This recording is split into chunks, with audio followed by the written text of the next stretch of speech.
Yo, what's going on, guys? Crispy Flakes. Just for today's video, I came across this article titled, LeBron James says Kyrie Irving trade ended the Cavaliers era. I gotta read this, man. I gotta hear the justification behind this, because there's no way in hell that is what ended it.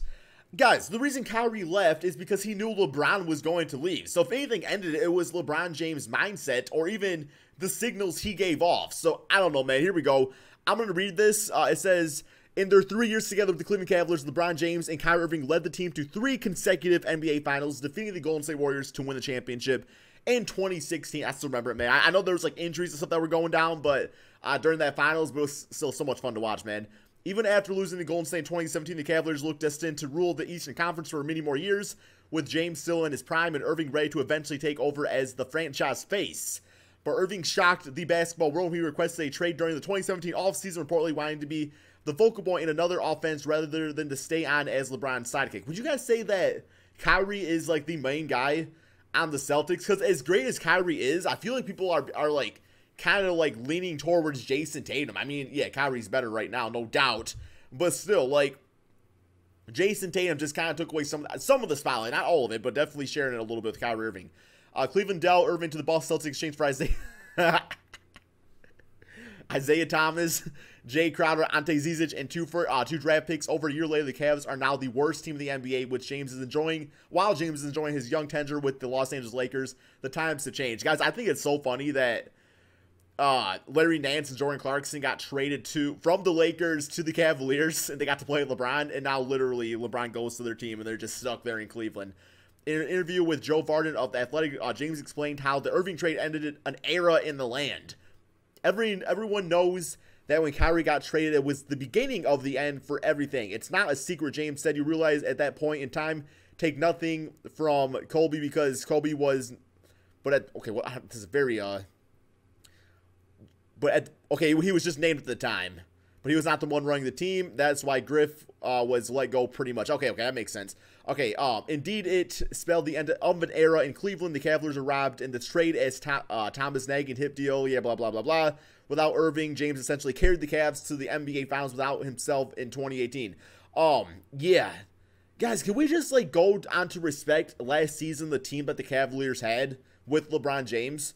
That's why I'm saying, like, yeah, maybe the Lakers don't make it to the finals this year because they are in a tougher Western Conference. But at the same damn time, you got to think about it in the sense that, like, if LeBron could carry that squad with J.R. Smith, I mean, yeah, Kevin Love was on the team and he was an all-star. Well, he was an all-star caliber player and stuff, which the Lakers don't currently really have all that much. So I guess you can say that, but still, man.